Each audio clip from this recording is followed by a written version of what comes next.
بسم اللہ الرحمن الرحیم۔ جس طریقے سے لوگ نام اہل بیت کے ذریعے خدا کے قریب ہوتے ہیں وہ کسی اور کا نام نہیں ہے۔ جب وہ اس کائنات میں بظاہر موجود تھے تب بھی قلوب بشر کو خدا سے ملا رہے تھے، اور آج جب وہ اس کائنات میں بظاہر نہیں ہیں تو ان کے نام کے ذریعے سے لوگوں کے دلوں کو اللہ کے ساتھ جوڑ رہے ہیں۔ پوری کائنات میں آپ جا کر دیکھ لیں، کچھ ہی سرزمینیں ہیں جہاں مسلسل خدا کو سجدے کیے جاتے ہیں، عبادتیں کی جاتی ہیں۔ وہ یا زمین مکے کی ہے، وہ یا زمین مدینے کی ہے، یا وہ کربلا اور مشہد و نجف کی زمین ہے۔ لوگ یا خانہ خدا میں جا کے مسجدوں میں اللہ کی عبادتیں کرتے ہیں دن رات، یعنی ایسے حرم جو کبھی بند نہیں ہوتے، دن کو بھی کھلے ہیں شام کو بھی کھلے ہیں۔ وہ یا سرزمین کربلا کی ہے، منسوب تو حسین کے نام سے ہے لیکن سجدے خدا کو کیے جاتے ہیں۔ قبر تو حسین کی ہے لیکن جا کے زیارت پڑھتے ہو 2 رکعت زیارت امام حسین، سجدہ کس کو کیا جا رہا ہے؟ اللہ کو کیا جا رہا ہے۔ وہ نادان جو کہتے ہیں یہ قبروں پہ جا کے شرک کرتے ہیں، ان نادانوں سے زیادہ سجدے اہل بیت کے چاہنے والے خدا کو کرتے ہیں۔ کس کی عبادت حرم حسین میں کی جاتی ہے؟ کس کی عبادت حرم امام رضا میں کی جاتی ہے؟ کس کی عبادت حرم نجف امیر المؤمنین میں کی جاتی ہے؟ تو جگہ جگہ اہل بیت ہمارے دلوں کو کس سے ملاتے ہیں؟ خدا سے ملاتے ہیں۔ کیوں ملاتے ہیں؟ کیونکہ القاب اہل بیت میں ہے کہ باب رحمت الواسعہ، کہ خدا نے اپنی رحمت کا دروازہ اگر کسی کو بنایا تو محمد اور آل محمد کو بنایا۔ ایک چھوٹا سا اختلاف ہو سکتا ہے، گلی کوچوں میں آپ سے بھی ہوتا ہو کہ جناب اللہ سے مانگنا ہے تو ڈائریکٹ خدا سے مانگو، محمد و آل محمد کو بیچ میں نہ لاؤ، کیونکہ ایک ہم الفاظ ادا تو کرتے ہیں لیکن اس الفاظ کی تہ تک کوئی مسلمان نہیں پہنچتا۔ آج سب سے بڑا مسئلہ یہ ہے کہ اعتراض بھی وہ کرتے ہیں، اور اس سے پہلے کہ ہم جواب دیں جواب بھی وہ خود دیتے ہیں۔ یعنی یہ نہیں کہ اعتراض شیعوں پر ہے تو جواب کس سے لیا جائے؟ شیعوں سے لیا جائے۔ مثلا اعتراض کرتے ہیں کہ آپ روتے کیوں ہو، آپ ماتم کیوں کرتے ہو، آپ عزاداری کیوں کرتے ہو، آپ کب تک گریہ کرو گے، آپ کب تک ماتم کرو؟ اعتراض کس سے ہے؟ آپ سے ہے۔ پھر جواب بھی خود دیتے ہیں کہ جناب یہ روتے اس لیے ہیں، گریہ اس لیے کرتے ہیں کیونکہ الیاذ باللہ انہوں نے امام حسین کو مارا تھا۔ مطلب اعتراض ہم پر، اور اوپر سے جواب بھی ہم سے نہیں لینا، جواب بھی خود دے دینا ہے۔ جب اعتراض جس سے کیا جاتا ہے آپ جواب بھی کس سے لینا چاہیے؟ اسی شخص سے لینا چاہیے۔ اور کسی نے کہا بالفرض اگر آپ اس فرض پر آ بھی جائیں کہ کوفے والے شیعہ تھے اور انہوں نے امام حسین کو قتل کیا، تو جناب پھر آپ اس وقت کہاں تھے؟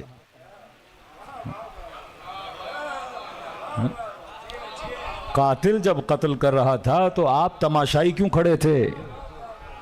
آپ کے آباء و اجداد حسین کی نصرت کے لیے کیوں نہیں آئے؟ تو ہمیشہ یاد رکھیے جب تک انسان کے اوپر الزام لگایا جاتا ہے اس سے پہلے کہ آپ جواب دیں آپ اس سے سوال کریں۔ ہمارا مسئلہ یہ ہے کہ ہم فوراً اپنے ڈیفنس کے لیے کھڑے ہو جاتے ہیں۔ ہمیشہ سوال کرنے والے سے پہلے آپ سوال کرو، کیونکہ علمی اعتبار سے 2 طرح کے جوابات ہوتے ہیں، ایک جواب حلی ہوتا ہے، ایک جواب نقضی ہوتا ہے۔ جیسے اکثر آپ کے سیاستدان اس سے بڑا فائدہ لیتے ہیں کہ کسی کو بول دیا جناب آپ نے چوری کی، تو وہ یہ نہیں کہ صفائی نہیں دیتا کہ میں نے چوری کی کہ نہیں، وہ فوراً کہتا ہے آپ نے بھی تو چوری کی تھی۔ اس کو جواب نقضی بولتے ہیں، کہ اس کے بجائے کہ میں جواب دوں میں فوراً اس پہ کیا کروں گا؟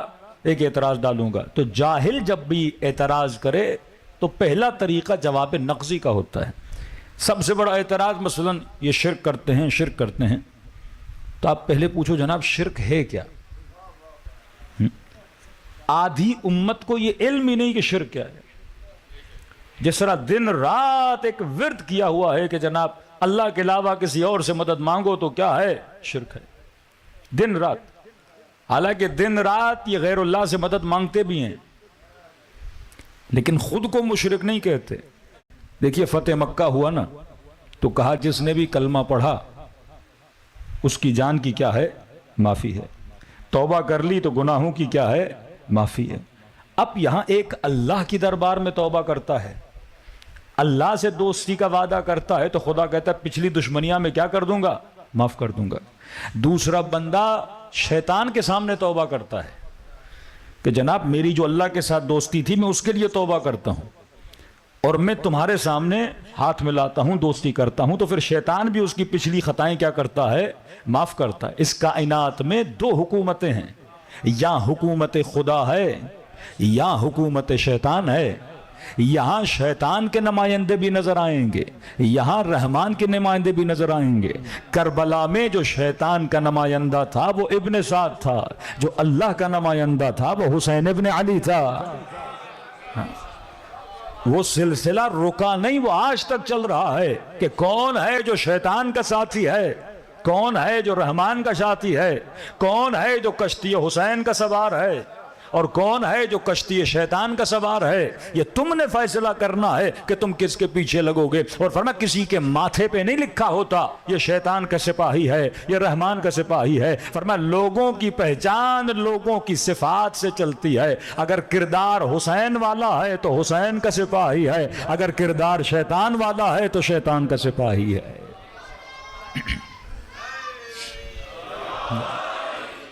یہ الفاظ بڑے سادہ ہیں جناب، فلاں مشرک ہے فلاں مومن ہے. اسی طرح سے آج کا زمانہ تو بہت دور کا ہے نا، لیکن وہ ایسا زمانہ جس میں امیر المؤمنین پہ یہ بہتان لگائے جائیں. کلیاذ باللہ علی نماز نہیں پڑھتے، کلیاذ باللہ علی عبادت نہیں کرتے. کہ جب امیر المؤمنین کے لشکر والوں نے لشکر امیر شام والوں کو گالیاں دینا شروع کر دیں، جواب گالی میں جب گالی دی تو امیر المؤمنین فرمائے انی اکرہ لکم ان تکونوا من السبابین، میں علی پسند نہیں کرتا کہ تم ان کی طرح گالیاں دو. فرمایا نحن ابناء الدلیل، ہم دلیل سے بات کرتے ہیں، گالم گلوچ سے بات نہیں کرتے. گالی وہ دیتا ہے جس کے پاس دلیل نہ ہو. تو امام نے کہا اسے بلا جو گالیاں دے رہا ہے، کیوں گالی دے رہے ہو؟ اسے بلا جو تجھے مشرک کہتا ہے، تجھے کافر کہتا ہے، سوال کر اس سے کہ کیوں گالی دے رہے ہو، کہ کیوں گالی دے رہے ہو؟ کہا کہ میرے بڑے نے کہا ہے کہ علی نماز نہیں پڑھتے. تو امام نے کہا اسے ہمارے لشکر میں لا، عمار کو دکھا یہ کون ہے، اویس قرنی کو دکھا یہ کون ہے، جن کی فضیلت میں رسولوں نے حدیثیں بیان کی. ارے جب تجھے پتا ہے علی نماز نہیں پڑھتے، کیا اویس کو نہیں پتا؟ کیا عمار کو نہیں پتا؟ کیا ابو ذر کو نہیں پتا؟ کیا سلمان فارسی کو نہیں پتا؟ اتنے بڑے بڑے نمازی کسی بے نماز کے پیچھے نہیں لگا کرتے. جب اس کو لایا لشکر کو دیکھا، اس نے امیر المومنین پر ایمان لایا. تو مولا فرماتے ہیں لوگوں کے شعور کو بیدار کرنے کے لیے ان کے ساتھ دلیل سے بات کیا کرو. اب ایک جملہ ہے یہ مشرک ہیں، کبھی کہتے ہیں مدد مانگتے ہیں، کبھی کہتے ہیں شرک در عبادت. یہ کس میں شرک کرتے ہیں؟ عبادات میں شرک کرتے ہیں. بڑی سمپل سی مثال دے رہا ہوں تاکہ مسلمانوں کے ضمیر کو جگہ. شرک عبادت کا مطلب یہ ہے، کہتے ہیں جب اللہ کی عبادت کرو تو بس اور بس اللہ کا نام لیا کرو.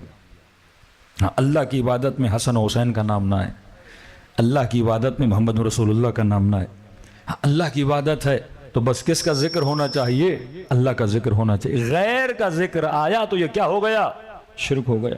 جیسے کہتے ہیں درگاہوں پہ جا کے سجدے کرتے ہیں، یہ مشرک ہیں، کیونکہ سجدہ کس کے لیے ہے؟ اللہ کے لیے ہے. ہاں یہ صحیح ہے کہ سجدہ صرف اور صرف اللہ کے لیے، لیکن آپ نے یہ کیسے طے کیا سجدے کرنے والے نے کسی اور کو سجدہ کیا ہے؟ حرم امیر المؤمنین کو دیکھا فوراً آپ نے سجدہ کیا. یہ طے کون کرے گا کہ میں سجدہ کسے کر رہا ہوں؟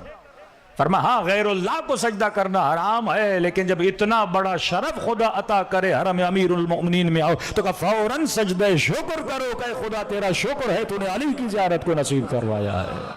اور رہی بات کہ غیر کو سجدہ ہو نہیں سکتا، یہ بات بھی غلط ہے. تمام ملائکوں نے کسے سجدہ کیا تھا؟ حضرت آدم کو سجدہ کیا. یوسف کے بھائیوں نے کس کو سجدہ کیا تھا؟ حضرت یوسف کو سجدہ کیا تھا. غیر کو سجدہ ہو سکتا ہے لیکن اذن الہی سے ہو سکتا ہے، جسے آپ سجدہ تعظیم بولتے ہیں. ہاں ہم اپنی مرضی سے ہر کسی کو سجدہ تعظیم نہیں کر سکتے، اہل بیت کو بھی نہیں کر سکتے، ہاں اللہ کی اجازت ہوگی، حکم ہوگا تو انسان سجدہ کرے گا۔ ہم جو حرم میں سجدہ کرتے ہیں، ہم جو اولیاء اللہ کے قبور پہ جا کے سجدہ کرتے ہیں، اسے سجدہ شکر بولا جاتا ہے۔ ہم رب کا شکر ادا کرتے ہیں کہ خدا نے اس ناچیز کو یہ توفیق دی کہ وہ امیر المؤمنین کے حرم میں جائے، کہ خدا تیرا شکر ہے۔ اور خود خدا کہتا ہے کہ اگر میری نعمتوں کا شکر ادا کرنا ہے تو سجدہ شکر کو بجا لایا کرو۔ شکر کی ایک کیفیت یہ ہے کہ بندہ اپنے ماتھے کو رب کی دربار میں جھکا دے۔ دوسری چیز کہتے ہیں شرک کا مطلب یہ ہے کہ غیر کا ذکر نہ ہو، غیر کا ذکر نہ ہو۔ پوری امت مسلمہ حج کرنے گئی، حج واجب ہے صاحب استطاعت پر۔ حج کس کی عبادت ہے؟ خدا کی عبادت۔ اب ذہن میں سوال تو آنا چاہیے، اے خدا عبادت ہے تیری، اور وہاں کرنے کیا گیا؟ پتھروں کا گھر جس کا میں طواف کر رہا ہوں۔ اب سوال ہے یہ جو کعبہ ہے یہ اللہ ہے یا غیر اللہ ہے؟ عبادت میں نے کس کی کرنی ہے؟ اللہ کی کرنی ہے۔ طواف اللہ کا کر رہا ہوں یا غیر اللہ کا کر رہا ہوں؟ پاکستان سے خدا نے بلایا، اتنا خرچہ کر کے، اتنی گرمی میں بندے کو کہا کہ سر کے بال بھی اتارو، ٹینڈ کر کے شدید ترین گرمی میں اپنا طواف نہیں کروا رہا۔ ایک پتھر کا گھر ہے، بنایا ابراہیم نے ہے، پتھر ہے نا۔ آپ نے ہمیشہ ہندوؤں کو ٹوکا، کس کی پوجا کرتے ہو؟ پتھر کی۔ مندر جاتے ہو، پتھر پہ چڑھاوے ڈالتے ہو، پتھر کے سامنے جھکتے ہو، تو بھائی مسلمانوں کو تو جو ہندو بھی تو کہے گا دن رات مجھے کافر کہا پتھر کی وجہ سے، مورتی کی وجہ سے۔ تو مکے کے اندر کیا کرنے گیا تھا؟ وہ بھی تو ایک پتھر کا گھر تھا، تو بھی تو اس پتھر کا طواف کر رہا تھا، اور کہ جب طواف کرو تو مقام ابراہیم کو بیچ میں لاؤ۔ بھائی عبادت خدا کی ہے، یہ غیر اللہ بیچ میں کیوں آ رہا ہے؟ کہ ابراہیم کا گھر بھی بیچ میں آئے۔ کیا آپ دیکھتے ہیں مسلمان جب گزرتے ہیں تو اپنے ہاتھ کو بلند کرتے ہیں، ابراہیم کا گھر میں بھی آ گیا، ایک دوسرے کو دھکے دے رہے ہیں۔ جناب کیا ماجرا ہے، دھکے کیوں دے رہے ہو؟ کہ ایک کالا پتھر ہے، اسے ہم چومنا چاہتے ہیں، یا علم کو چوما تو شرک ہو گیا، یا تابوت کو چوما تو شرک ہو گیا، اور وہاں کالے پتھر کو چومنے کے لیے مسلمان ایک دوسرے کو دھکے دے رہا ہے، مجھے چومنے دو، مجھے چومنے دو۔ کبھی غلاف خانے خدا کو چوم رہا ہے، 5 منٹ کے لیے نہیں سوچتا کہ یہ خدا ہے یا غیر اللہ ہے۔ تو اتنا تو پتا چلا کہ غیر اللہ کو چومنا شرک نہیں ہے، غیر اللہ کو دیکھنا شرک نہیں ہے، غیر اللہ کا طواف کرنا شرک نہیں ہے۔ اور جب یہ ساری عبادات کر دیں تو پھر خدا نے کہا صحیح صفا و مروہ کرو۔ پوری امت کی دوڑیں لگوا رہا ہے خدا، بیچ میں سبز بتیاں لگی ہوئی ہیں کہ جب بتیوں کو دیکھو تو تھوڑا تیز دوڑو۔ خدا میں تیز کیوں دوڑوں؟ اب 5 منٹ کے لیے مسلمان سوچے خدا نے انڈیا سے، پاکستان سے، بنگلہ دیش سے، ملیشیا سے، دنیا کے کونے کونے سے خرچہ کروا کے مجھے یہاں بلایا کہ اے بندے خدا میں تجھے عبادت کے لیے بلا رہا ہوں۔ خدایا عبادت تیری ہے، تصور ابراہیم کا کیوں لاؤں؟ عبادت تیری ہے، تصور ہاجرہ کا کیوں لاؤں؟ عبادت تیری ہے، یاد اسماعیل کی کیوں کروں؟ یعنی سارے اعمال ہیں تو خدا کے، لیکن یاد کبھی ابراہیم کی آتی ہے، کبھی اسماعیل کی آتی ہے، کبھی ہاجرہ کی آتی ہے، بلکہ یاد نہیں کہ جس طرح وہ بی بی دوڑی تھی اسی طرح سے دوڑ کے دکھا۔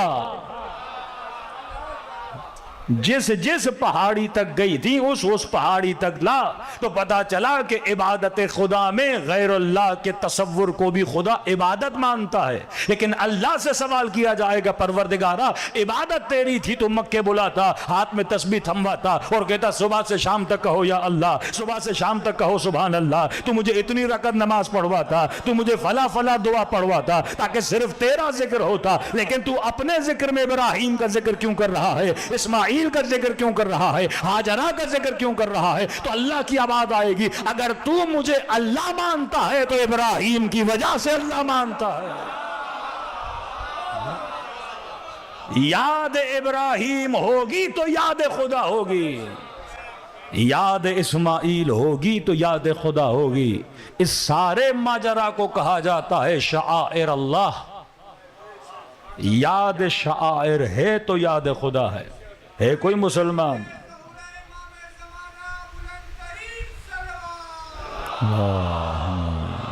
صلی اللہ محمد۔ ہے کوئی مسلمان جو کہے میں نے خدا کو دیکھا، میں نے جبرائیل کو دیکھا، میں نے وحی کو نازل ہوتے ہوئے دیکھا، میں نے جنت و جہنم کو دیکھا؟ سب کچھ تجھے جس نے بتایا وہ زبان مصطفیٰ۔ تو اگر رسول کو بیچ سے نکال دو، ابراہیم کو بیچ سے نکال دو، اسماعیل کو بیچ سے نکال دو، تو تمہارے دین کی بنیاد نہیں رہتی، تمہارے عقیدوں کی بنیادیں نہیں رہتی۔ تو میں نے خدا کو خدا مانا مصطفیٰ کی وجہ سے۔ اب کہا جہاں جہاں میرا ذکر ہوگا وہاں وہاں مصطفیٰ کا ذکر ہوگا۔ مسلمان جو بڑی صلوات بھیجتا ہے، درود ابراہیمی جسے بولا جاتا ہے، ذکر ابراہیم بھی ہے، ذکر اسماعیل بھی ہے، ذکر محمد بھی ہے، اور ذکر آل محمد بھی ہے۔ آج تو مسلم ہے کس کی وجہ سے؟ ابراہیم اور آل ابراہیم کی وجہ سے، اسماعیل اور آل اسماعیل کی وجہ سے، مصطفیٰ اور آل مصطفیٰ کی وجہ سے۔ تبھی کہا جب بھی کوئی عبادت کرو تو محمد اور آل محمد پہ صلوات بھیجا کرو۔